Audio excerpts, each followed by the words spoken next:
ഉറങ്ങാനേ കഴിഞ്ഞില്ല. ശരിക്കൊരു കാളരാത്രി.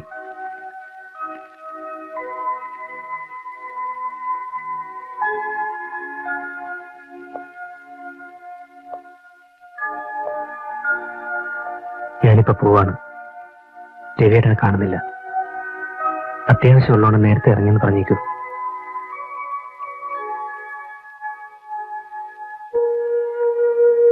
നാളെ ക്ലാസ്സില്ലേ? പോഷൻ തീർന്നിട്ടില്ല. ഇപ്പോൾ എന്നോട് വരുന്നോ? ഞാൻ വെയിറ്റ് ചെയ്യാം. ഞാൻ ബസ്സിന് വന്നോളാം.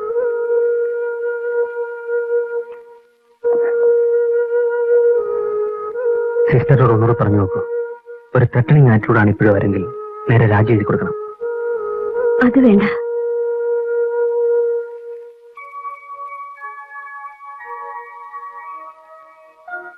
ഞാൻ നാളെ കോണ്ടാക്ട് ചെയ്യാം. അപ്സെറ്റ് ആവേണ്ട ഒരു കാര്യമില്ല. നടക്കട്ടെ.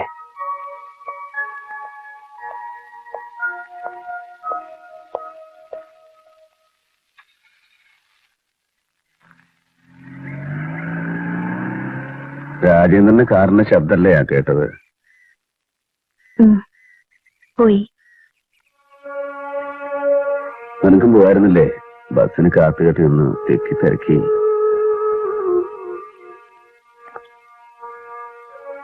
നാളെ പോകുമ്പോ വീട് ഒഴിയുന്നൊന്ന് നോട്ടീസ് കൊടുത്തേക്ക്.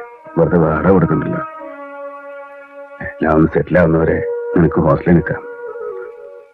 അല്ല, രാജേന്ദ്രന്റെ വീട്ടിൽ ധാരാളം സ്ഥലമുണ്ടല്ലോ. എനിക്ക് തോന്നുന്നത് അവിടേക്ക് ഷിഫ്റ്റ് ചെയ്യാൻ തെറ്റൊന്നുമില്ല. If you feel like it. Chief editor MD ഒക്കെ വരുന്നുണ്ടെന്ന് തോന്നുന്നു.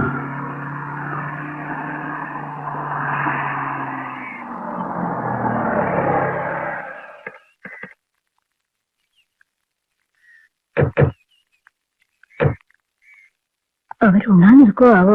കൂട്ടാൻ വെക്കാൻ പാടില്ലായി മാത്രമേ ഉള്ളൂ. ആ ജുബയിട്ട കന്നടക്കാരനില്ലേ, അയാൾ ആ കമ്പനിയുടെ മാനേജിംഗ് ഡയറക്ടർ. ചെറിയമേ, കുറച്ച് ചായ മുകളിലേക്ക്.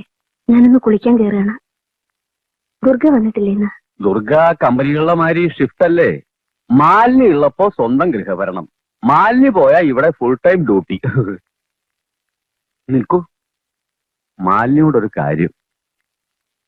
അല്ല, പറയണേലൊന്നും വിചാരിക്കരുത്. രവിയുടെ ഓഫീസില് ഒരാള് മരിച്ച സ്വന്തക്കാരുടെ ഒരാൾക്ക് പണി കൊടുക്കുന്നത് കേട്ടിട്ടുണ്ട്. അങ്ങനെയില്ലേ? എന്തോ അറിഞ്ഞൂടാ. ഉണ്ട്. ഇവരെങ്ങനെ സൗകര്യത്തിൽ ഒന്നിച്ച് കാണാൻ പറ്റില്ല എപ്പോഴും. കുട്ടിക്കൊന്ന് പറഞ്ഞൂടെ? എന്താ പറയേണ്ടത്? അല്ല, കുട്ടിക്ക് ഉദ്യോഗമുണ്ട്. നമ്മുടെ മൂത്ത ആളില്ലേ കാർത്തി, അവർക്ക് നാട്ടിലേക്ക് വരുന്നുണ്ട്. കൃഷ്ണൻകുട്ടിക്ക് ബോംബെയിലെ പണി കൊണ്ട് ഒരു മേലകടി ഉണ്ടാവില്ല. അരിഷ്ടിച്ചാ കഴിയണതേ. മനസ്സിലായില്ല. ചെറിയമ്മയുടെ മകളുടെ ഭർത്താവ് സ്വന്തം അളിയനെ പോലെ തന്നെയല്ലേ. കൃഷ്ണൻകുട്ടിക്ക് രവിയുടെ കമ്പനിയിൽ എന്തെങ്കിലും ഒരു പണി, മരിക്കുന്നവർക്ക് ഒരു അവകാശം അത്രയത്. എന്തിനാ വേണ്ടാന്ന് നോക്കണേ? രവി ഇപ്പോഴേ MDയോട് ഒരു വാക്ക്. വിൽപത്രം തയ്യാറാക്കുന്നുണ്ടല്ലോ, ഈ വകുപ്പും അതിൽ ചേർത്താ മതിയല്ലോ ചെറിയച്ച. അന്തോ കൊണ്ടും ഇല്ലാണ്ട് ഓരോ നെഴുന്നള്ളിക്കും. പറഞ്ഞാൽ എന്താ തെറ്റ്? ഇന്നോ നാളെ വെച്ചിട്ട് കിടക്കുന്ന ആളല്ലേ. ഞാൻ പറഞ്ഞാൽ ഒരു ന്യായക്കേടുണ്ടെന്ന് ഒരാളും പറയില്ല.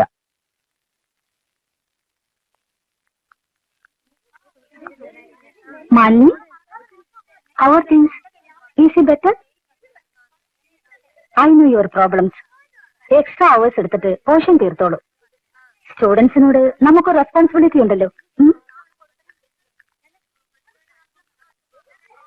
ദയയും കാരുണ്യൊക്കെ പ്രാർത്ഥനയില്. ഇപ്പൊ മനസ്സിലായില്ലേ മാലിനി?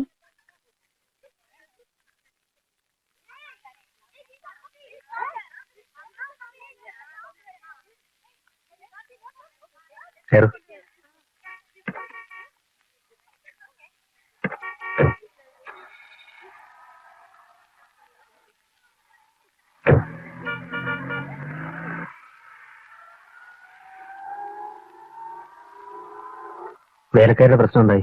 വന്നു. ഞാൻ ഉച്ചയ്ക്ക് വിളിച്ചിരുന്നു. ചെറിയച്ഛനെ കിട്ടി. ചെറിയേട്ടൻ കുറച്ച് ചോറുണ്ട്. ലോക്കൽ ഡോക്ടർ വന്ന് നോക്കിയിരുന്നു.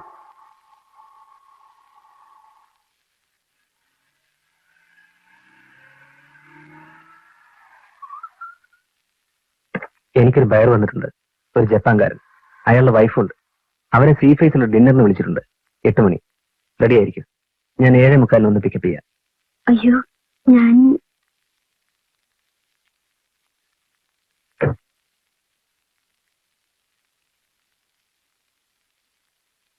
ഒരു ചേഞ്ചിന് യു നീഡ് ഇറ്റ്. രോഗം, മരണം ഇതൊന്നും നമ്മുടെ കൺട്രോളിലുള്ളതല്ല. കുറച്ച് സമയമെങ്കിലും അതൊക്കെ ഒന്ന് മറക്കണ്ടേ? ഞാനാ പറയുന്നത്. There is nothing wrong in it. Ready ആയിരിക്കൂ.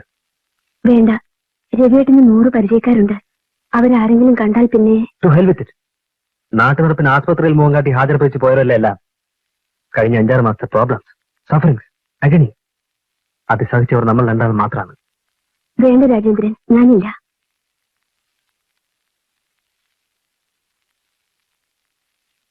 ശരി, വേണ്ട. You are right.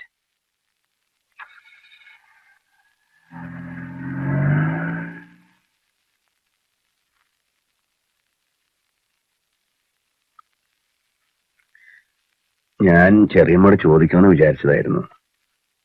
എന്റെ കല്യാണക്കാരിയൊന്നും ആരും ശ്രമിച്ചില്ലേ? ഓ, ശ്രമിക്കാത്ത കുറ്റമൊന്നുമില്ല. എന്നിട്ട് അതിന് ആരും ഓടി നടക്കണ്ടെന്ന് ഞാൻ തന്നെയാണ് പറഞ്ഞത്. ആർക്കും സങ്കടപ്പെടേണ്ട കാര്യമൊന്നുമില്ല.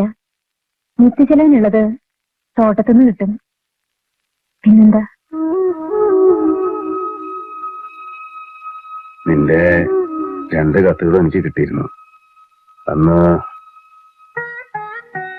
ഞാൻ മറുപടി എഴുതിയില്ല. അയ്യോ, അന്നത്തെ ഒരു വിട്ടിത്തം. അതിന് എന്നെ പറഞ്ഞാ മതി.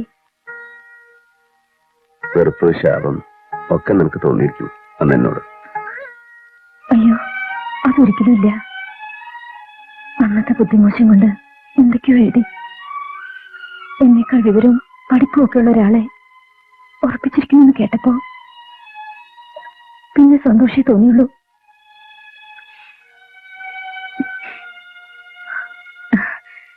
ഏടത്തിനെ പറ്റി ഞാൻ ഇങ്ങനെയൊന്നുമല്ല വിചാരിച്ചിരുന്നത്. കോടീശ്വരനാണ് അച്ഛൻ, ഒറ്റ മകളെന്നൊക്കെ കേട്ടു. കണ്ടപ്പോ ആ പ്രതാപം ഒന്നുമില്ല പെരുമാറ്റത്തില്.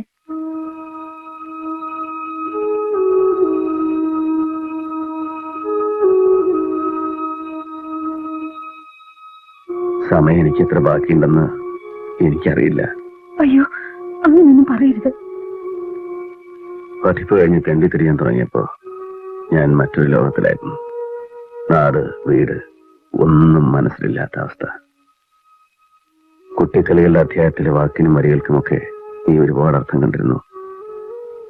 അതൊക്കെ നീ മനസ്സിൽ സൂക്ഷിച്ചിരുന്നു. കത്ത് വായിച്ചപ്പോ ഞാൻ തേങ്ങിപ്പോയി, സത്യം. പക്ഷേ വൈകിപ്പോയിരുന്നു. ഇനിയിപ്പൊ അതൊക്കെ വിചാരിച്ച് വിഷമിക്കേണ്ട കാര്യമില്ല. ഒക്കെ ഓരോരുത്തരുടെ യോഗാന്ന് നിശ്ചയിച്ചാൽ മതിയല്ലോ. നടക്കട്ടെ. ഇപ്പോഴെന്തെങ്കിലും വേണോ? ഇപ്പൊ ഇതൊക്കെ പറഞ്ഞിട്ട് നിനക്കൊരു പ്രയോജനമില്ല. എന്നാലും പറയാതെ വയ്യ. നിന്റെ കത്തിലെ വരികൾ നേറിപ്പുകഞ്ഞുകൊണ്ട് ഇപ്പോഴും മനസ്സിൽ കെടാതെ കിടക്കും. ഒരുപാട് സന്ദർഭങ്ങളിൽ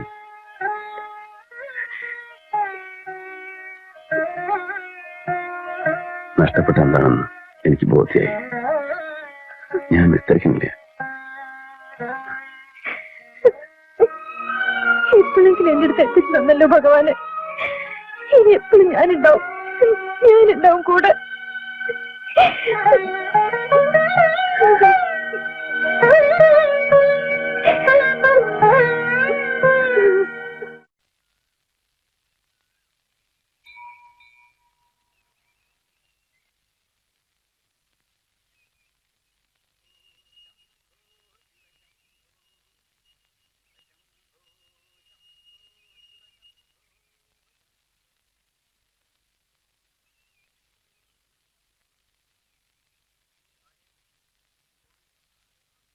ഇവിടെ അടുത്തൊരു ധന്വന്തരി ക്ഷേത്രം ഉണ്ടോ ചേച്ചി?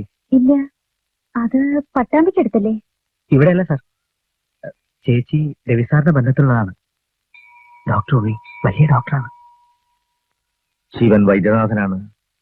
രവിക്ക് പ്രാർത്ഥനയിലൊന്നും വിശ്വാസം കാണില്ല അല്ലേ?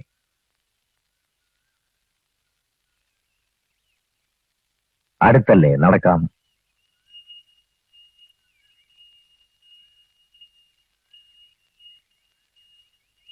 കരിമുത്തിൽ എവിടെങ്കിലും കണ്ടുണ്ടോ ബാബു? വയലിലൊക്കെ ഉണ്ട്. വരണ വഴിക്ക് ഇഷ്ടം പോലെ കണ്ടു. അത് വെളുത്ത മുത്തിലാണ്. മുമ്പൊക്കെ ഓരോ പറമ്പിലും എത്ര മെഡിസിൻ പ്ലാന്റ്സ് ഉണ്ടായിരുന്നു, എല്ലാം പോയി.